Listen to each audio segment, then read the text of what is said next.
What's up, it's Cheez, and welcome to Cheez TV. Now you might be asking yourself, what is Cheez TV and why am I watching it? Well, I worked at a local morning show here in Chicago for about 16 years, and I met a ton of crazy and interesting people, and I did a ton of stupid stuff. So the bosses at Cut Throat MMA said, hey Cheez, why don't you take a camera out and talk to some people and see what you could find around Chicagoland. On this episode of Cheez TV, we're going to head on over to Eminent Lifestyles and talk with Ashley. She's the Cut Throat MMA calendar cover girl for 2012. And we're going to head over to Carlson Gracie Team MMA Gym in Aurora and talk with fighter Sam Ferguson about his upcoming fight at Invasion Aurora. And on a more serious note, we're going to head downtown and talk with MMA fighter Jeff Dunbar. He went from fighting in the cage to fighting for his life. I'll introduce you to that courageous young man later, and we'll be talking with his coach, Josh Bullock. Cheez, just finished that piece on the Cut Throat Army fans. Excellent, just in time. The Cut Throat Army fans are loud, loyal, and crazy! Check it out.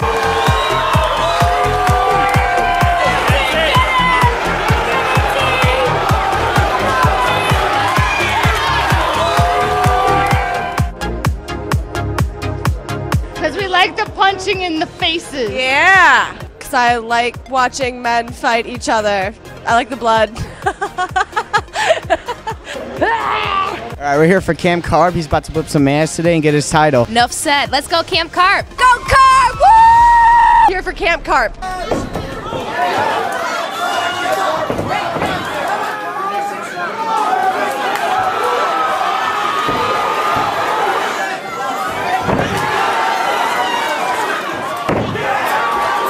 The new Cut Throat MMA featherweight champion, Jason Ignacek!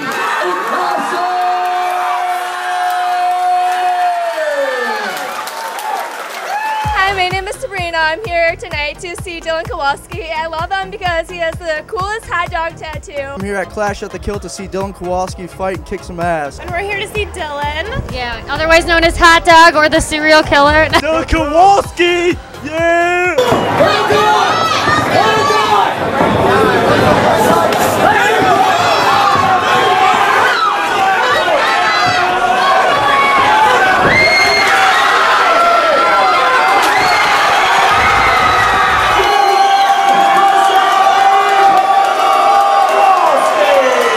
See my cousin whoop some butt, man. His name Paul Amos. Paul the Silence of Amos.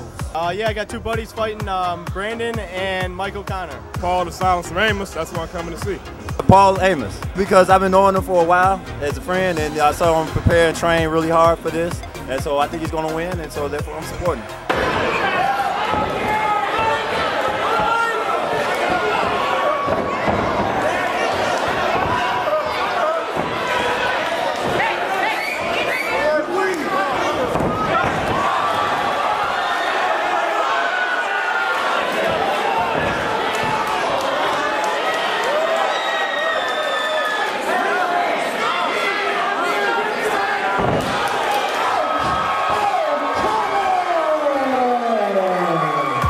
Patrick Christie. I'm the trainer for St. Charles MMA and Vaggie Muay Thai in St. Louis, Missouri. Drove all the way up here to see Quentin O'Brien fight Mike Reid. Hi, I'm Tina Murphy. I'm here to support Mike Reid. I'm part of the Cut Throat Army and Carlson Gracie MMA. Woo! Hey, this is Byron Hero. I'm here representing Mike Reid and Carlson Gracie. Love Cut Throat. I am part of the Cut Throat Army. Tell you what, I've been there for Mike Reid when he was at the TBAs and got robbed of everything. He's going to resume that. He's going to take care of Quentin O'Brien and take him down.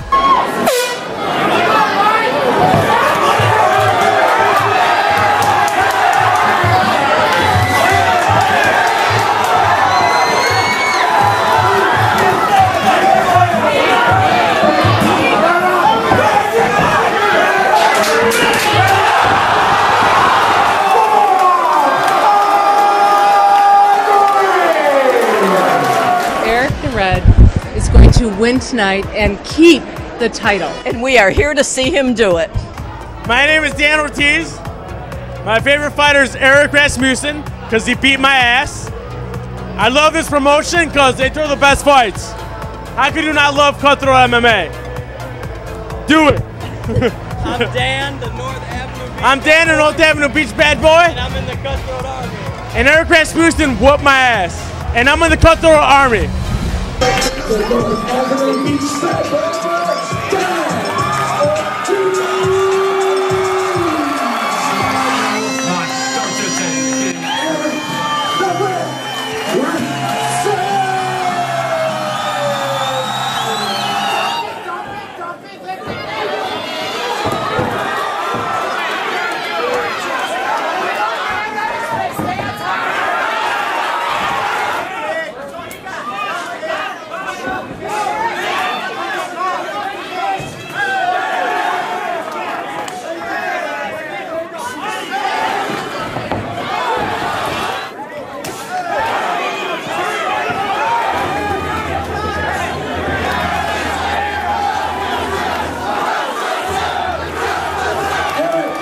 Eric Rasmussen! See all these people walking by? They're customers. Well, potential customers. Want to make them your customers?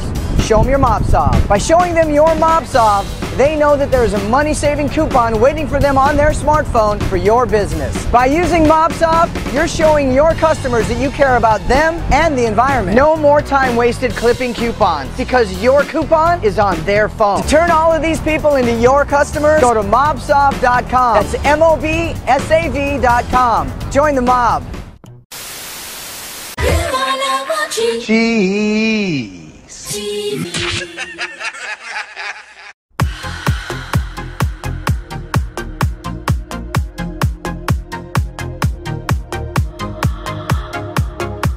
So we are here today at Eminent Lifestyles in Fox Valley Mall, and we are sitting with the lovely and beautiful Ashley. How are you today? Wonderful. How Yeah. about yourself? I'm doing great. Now the reason we are here because you are the Cutthroat MMA calendar cover girl. And you're excited because you have not seen the calendar yet. I have not seen the calendar yet. We did a photo shoot right here in this. It's a dressing room. It's the coolest dressing room I've ever seen. It's like, could be a club. It could be a really small club for midgets. Put some lights in, little DJ over here. It's a midget club. Think about that. It could be some strobe lights. See? Dance floor up here, midgets dancing. So we did a Cutthroat MMA calendar for the year 2012. We got 6 fighters and we have 6 ladies. Out of those ladies, Ashley made the cover. You ready to see it? I am. I've been begging to see it. I know you have been begging to see it. Pada! Oh my goodness. What do you think? I love it. Wow. I can't believe I made the cover. I'm so in shock about that. Let's see. What month are you? When's your birthday? June. Boom! June. Boom. Look at that. Wow. Isn't that hot? There I am. She's got a ghetto booty. Yeah, she does have a big booty. She's hot. Yeah, she is, huh? She's hot too.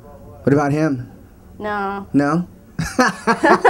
Sorry, Dylan, she doesn't like you. No offense. No. I still love you, Dylan Kowalski, with the mohawk. It's the hair. It's the hair. You're not into mohawks, huh? No. If you want to get one right now, you could get it at facebook.com/Cutthroat MMA. Get it on there. Get it for your favorite fighters. There's 6 cutthroat fighters in here, and there's 6 beautiful women, including the lovely Ashley. You can look at me all the time. Only keep it on the cover in June, though. Just hang it on June the whole year. Don't even... Nobody likes any other month. No, my birthday's in June, too. My birthday's in June. Booyah. We were both born the same year, too. Why do you go to cutthroat fights? What is it about fighters that you like, or fights? It's very energetic. It's a way to bond with other people, bring your friends. It's very family-friendly orientated. You also get to get a different demographic on people. I mean, there's never a dull moment at a fight. You always have fun. There's always something going on.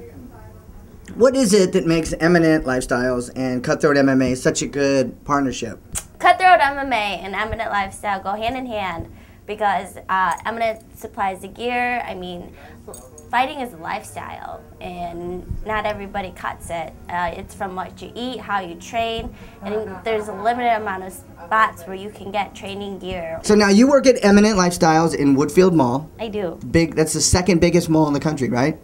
I believe so. Second It's or third. huge. I'm the store manager. She's the store manager, so if you want something at Eminent Lifestyles, come see Ashley and pick up the calendar at the store, and she will probably personally autograph it for you. He comes to the ring at 6 feet 2 inches tall and a weight of 185 pounds. Oh, ladies and gentlemen, Sam Ferguson! Sam! Why fighting? Why get into the sport of MMA? Why get into a sport where you're going to get hit in the face?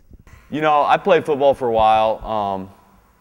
I just really didn't like I liked the team aspect, but it kind of got to the point where for me, I was wanting to go back, you know, to kind of like more the individual side of things. I'd wrestled forever, and I'd really missed it. And I went up, you know, playing football in college because, you know, I enjoyed all the attention I got for playing football, and you know, there's nobody there cheering you on for a wrestling match. You know, just something like, you know, I definitely enjoyed about football, but you know, on Friday night at the football game, there's 50 million girls lined up, and you know, at the wrestling matches, I got my mom there, and you know, maybe my opponent's mom, she loves him. At that point now, I was done with football, and I just wanted to, you know, keep on doing something. I'd always wanted to try fighting, and I really like grappling, and so it was just kind of the next step. So what makes you get up every day and be excited to go into the gym and work out and train? I just love it. I mean, if you don't like doing it, you know, there's no point in doing it. And every morning I get up, you know, during my morning deuce, I sit there and I read, you know, either a grappling book or something like that. And I'm thinking about the different positions I can go through each day. So literally every moment I'm awake, I'm thinking about either grappling or striking. So See, it's all I do. See, now that's what I've found out about fighters is there's no yeah, you're kind of into fighting. It's either you're completely in, or maybe you know, a guy that's not completely in, he'll get his ass kicked a few times and then he's out. But the guy that's completely in, you got to be into it if you're going to be a fighter, because there's no just sticking your toe in the water. Yeah, you got to just jump in. My wrestling coach always say, you know, it's the same thing in fighting. There's no play wrestling. There's no play fighting. You're either doing it or you're not. You can play football. You can play soccer. That's what they call it. You know, you can play volleyball, but if you're a fighter, you know, you're fighting. It's a fight. The whole time it's got to be serious. There's no point in doing it. So what is it about Carlson Gracie? You know what I've noticed about the Carlson Gracie guys is it's more, I mean, I'm sure a lot of teams are like this, but it's really like a family. There's been guys that have been, Jason's been, he's what? Second degree black belt, Carlson Gracie. Jason's first degree. First Jeff degree. Just got his third. Third. Yeah, about a month so these ago. guys have been in it for 20 years. Jeff's been in it for 20 years, something. Jason's been in it for a long time. All the guys that teach, Bill, Brian, all those guys, they've been in it for a long time. So all these guys, so it's kind of like a way of life, and it's kind of like a family. Do you feel that helps you along? I know it's a single person sport, but having all these people around to support you. I mean, the only time it's a single person sport is when you're in the cage and you can't even hear your coaches yelling at you. The rest of it, you know, it's all about, you know, who's pushing you along in the room. You know, it's always about, you know, not just you going out there and being able to do it all by yourself. You have to have people in the room who can push you in all three areas of the sport. And you have that people that can, you know, break down the techniques and strategies of all three different parts of it. You also teach now. Yeah. Where are you teaching? I'm teaching at the Carlson Gym in Schaumburg. I'll be teaching a couple striking classes, an MMA class, and a couple, you know, submission grappling classes too. Nice. So if you want to come see Sam in action, come to Invasion 4. And if you want to learn some stuff from Sam, if you want to figure out why I'm doing what I'm doing in there, or how I'm doing it, come on out to Schaumburg. So there's another sport that you like to do, and I really want to learn about this because I actually want to start doing it because I could see myself doing it, and that is the fishing with your hand where you catch the catfish. Now, if you could turn pro in that sport, right? MMA out the door. What is it? What do they call that? Well, you call it noodling or hogging. Noodling. Yeah, I've been hogging before, but that was back in college. Yeah, I'm sure Brian's been hogging before. Yarbrough's a big hogger from back in the day. So noodling. See, now there's I had no idea what this was. Yeah. Now, I mean, I don't want to offend you, but it's kind of a redneck thing. You know, that's our word, but, you know, I'll let you use it. So that's like the N-word. I'm not supposed to say that, right? Yes. Okay. Exactly. So there's two things that I want to get to, but that's one of them, noodling. So is it like I'm not allowed to noodle because I'm not a redneck? Well, I mean, like, it all depends. You ever seen Deliverance? Of course. Well, you want Deliverance to happen? So basically, you don't want to go out into the woods with Sam on a weekend trip. Is that what it is? Well, I mean, you know, there's accidents all the time. All right, so you're fighting next week, January 27th at Invasion Aurora. You're fighting Ryan Kerwin for the 185-pound belt. I'll give you the last word. What do you got to say to Ryan right now? Let's get it done. Get her done. I like it. I'm going to use that as my catchphrase. I think it's already taken. Damn it.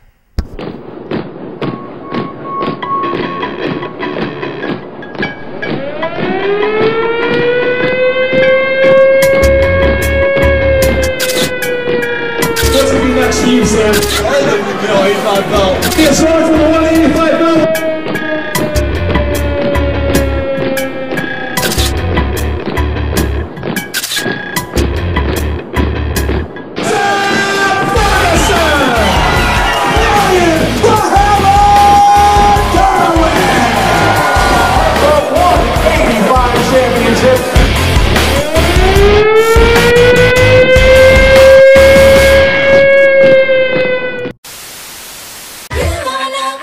Cheez TV.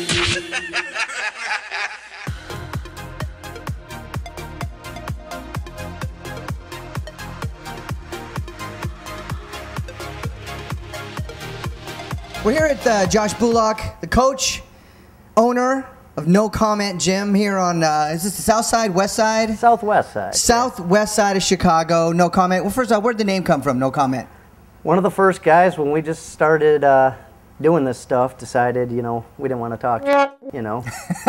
So. What do you got to say about your opponent? Yeah. No comment. Exactly. Let your actions in the cage, you know. I love it. I love it. Nice. A lot of people talk the game and then they can't back it up. So I tell them, you know, if they're going to talk, at least wait till after the fight, you know. Exactly. So. Wait till you've at least won. Yeah, before, yeah. And are you a fighter from way back or not way back? I mean, not like you're 50, 60 years old, but I mean a fighter from back in the day and now you're just training or? Yeah, I had about, I think 8 fights. Finished 4-4, so not bad. But I just did it for fun. Yeah. You know, I'm more focused on now letting these guys. Yeah. So now you've got a lot of guys here. We've met a lot of the guys, you know, through the couple years that I've been with Cut Throat. Gumby, Julian Collins, Pedro, and Ginger Velasco. Both of them have fought for you. Jeff fought for you. I even fought for Cut Throat twice, I think. Did you? Yeah. Nice. Once at Bourbon Street, so I lost the fight, but good old Bourbon Street, though, right? Yeah. Oh yeah. So you mentioned Jeff. That is one of the reasons we're here. If you don't know, Jeff was injured on his last fight, and kind of explain what happened that night because I wasn't there. I don't really know, so kind of explain what happened. I mean, I've seen it happen a couple times in the UFC, and I'm sure it's happened more than a handful of times. But basically, Jeff stood up with the guy on his back, the guy going for a rear naked choke. And he went to throw the guy forward, you know, kind of fling him off his back, you know, buck him off, but he didn't stop. And he basically just drove his own head down into the mat. And he had, an extra 150 pounds on his back. Right down under. So usually you're supposed to flip the guy off, but you're supposed to stay standing. Yes. And I've seen Clay Guida and Tyson Griffin, that happened in their fight, and then Kurt Pellegrino did it in his fight. I mean, I've seen that move before. People do that. But, I mean, I wonder how many times, like 9 out of 10 times, it'll work? Probably 99 out of 100. I mean, I think there's better ways to get out of that move, obviously, but I've never seen anything, you know, like this happen. You know, usually one guy goes flying off or whatever. They both go down, whatever, but I've never seen a guy land directly on his head. Yeah. So now he is 21, 22? He is 20. He'll be turning 21 in March, yeah. And he was taking care of his mother. Yes. Who is in a wheelchair. Correct. So he's 20 years old, fighting. He's working, probably trying to help support his mother, training and fighting, and then this happens to him. What happens to the family now? Luckily, you know, the sister's been stepping up and helping out, you know. So he has a sister? Yeah, he has a sister as well, so she's working right now. But yeah, Jeff had one job, taking care of his mom, and then his other job, he did a part-time job, you know. And the reason he was fighting is he told his mom, you know, he wanted to take care of her. So, I mean, between his sister and all the guys on the team, you know, we've all been pitching in, going to visit them, cheer them up. But yeah, it's going to be a little bit rough, you know. Now, how has it been for you as a coach, as a trainer, as a friend? How do you come back in the gym the next day and talk to these kids who are in the same boat? They're 20 years old, they're getting ready for a fight, and they've probably had that happen to them hundreds of times, same exact thing. Now, how do you get in there and tell these kids this was just a freak accident, or, you know, what do you tell these kids? I mean, for the most part, that's what you do tell them, it is a freak accident. But I got to admit, it's been really hard. I mean, the moment the doctor told us, you know, his diagnosis that he'd never walk again, you know, that really hit me pretty hard. And I'm just like, I don't know if I can do this. You know, I don't know if I want to keep doing this. This is nothing I could imagine ever happening. People always ask me if I have kids of my own, and I don't. Everyone here, whether they're 20, 30, whatever, they're my kids. Kids, yeah. These are my kids, all the way down to 5. Anyone that walks through that door and stays with us, these are my kids. So it's been hard.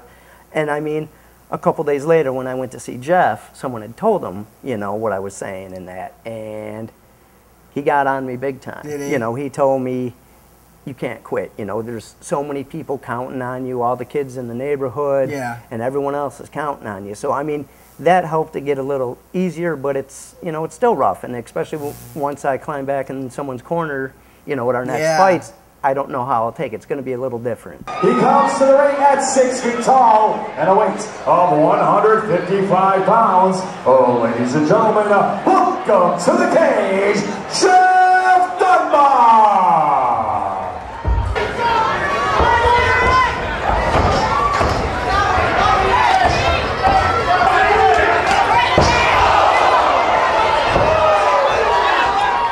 Okay, we're here in Chicago at Kindred Hospital, and we spoke with Josh Bullock yesterday from Team No Comment, and we talked about Jeff Dunbar. Today we actually got to see Jeff. How you doing? We tried real hard to get in here. We didn't want to bother him too much. There's a lot of stuff going on, but we wanted to come down here and see him and see how he's doing, and we just wanted to say hi because, you know, we haven't seen him in a while. I know you fought for us one time at Bourbon Street, and that was the last time I saw you. But how is your spirits doing? Are you keeping the spirits up? Spirits are up? Very good. You just want to fight. You want a rematch, or do you want to start out another fighter? He wants the rematch. He'll fight anybody. So now, when you were fighting, you said the first 2 punches you hurt him. So you was ahead in the game. And then he just got behind you. He took him down first. He took him down first? And then Jeff tried to go for an arm bar. And he stood up, and then Rudy got Jeff's back. Jeff's back, and then that's when he flipped him over? And yeah, he stood up and then tried to flip him over. Yeah. So just one of those things, like we said, it's an accident. Obviously, nobody planned this. This is the last thing in the world anybody would plan.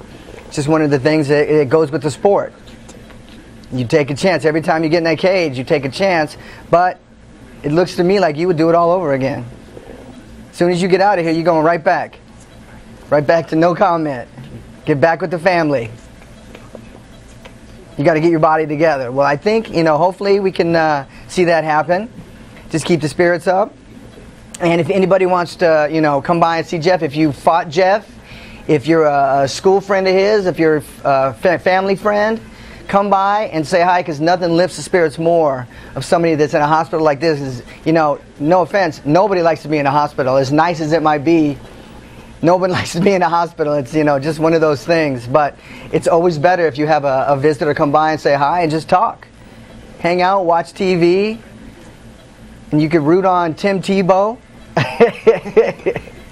and the Ravens. He's a big Tebow fan, but not a Denver fan. I think a lot of people are probably like that. Yeah. Right? I think you like him because he's a winner. That's it. That's all it takes. He knows how to win. And Jeff Dunbar knows how to win because he's going to win this fight right here. Good. And he's going to come back and he's going to win every fight after. I like that. The what? He's going to UFC. Well, that would be a story, right? That'd be the top of the world. Yeah. I like it.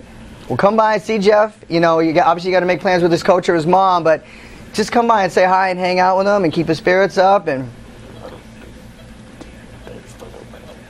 he says thank you for the well wishes, everybody. And the prayers. Prayers are most important. Got to have those prayers. Now, I think, do we have on Facebook? Is he on Facebook and people send messages on Facebook? He's got his personal Facebook, but we also have a prayers for Jeff set up, and then we have the trust fund page set up. Okay, perfect. I know there's a trust fund because, like we said before, all this stuff costs a lot of money. Money that most of us don't have. So we're going to help you. Everybody can join together, pitch in a little money, and we're going to help you pay for all this and help you get better. And Jeff Dunbar, he's on Facebook. Send a message to him. His mom will read them to him. His coach could read them to him. Stop by, bring your laptop, and you could, read the messages for him. All right, you take care, and I'm going to see you in the cage next time I see you. All right, brother? You take care. Love you, man. We need help, and that's what I want people to know, too. We trying to set up a trust fund. Obviously, yeah. And, his spirits are well. I try to keep him upbeat and let him know that this injury is not the end of his life. No, definitely Maybe not. it's something on the road to a new beginning for something for him to do. It's just a bump in the road. Yes, it is. And just right now, I'm just asking everybody to keep us in their prayers, and stop by and see Jeff because his spirits do need lifting. Yeah. Coach Josh, he does come by every day. Every day, I know. Every day or every other day, he's here. So I'm thankful for the coach. And I guess that's about it. I just want him to hurry up and get well. I know it's not going to be a hurry up thing. Yeah. But I do want to see some improvements that's just going to let him know that this is not the end of his life and this is not the end of the world. Cheez. Well, that's it. First episode of Cheez TV is in the can. Headed home, and if you noticed in the beginning of the show, it was nice and sunny, and now it's like this. Welcome to Chicago. For more information on the Cut Throat MMA calendar, go to facebook.com/Cutthroat MMA. It's $12 plus shipping and handling, and it's got all your favorite cutthroat fighters and all of your favorite Cutthroat Army girls. And for more information on Sam's fight or to buy tickets, go to cutthroatmma.com. He is fighting next week at Invasion Aurora. And as of right now, the trust fund that they're setting up for Jeff Dunbar isn't ready. It takes a long time to do that. But keep an eye on Facebook on the Cutthroat MMA page, and we'll give you all the details of when it is set up. And when it does get set up, please donate a little bit. Every little bit helps. And he's going to need a lot of help because hospital bills are expensive. Thanks for watching Cheez TV. We'll see you next time. Wait a sec.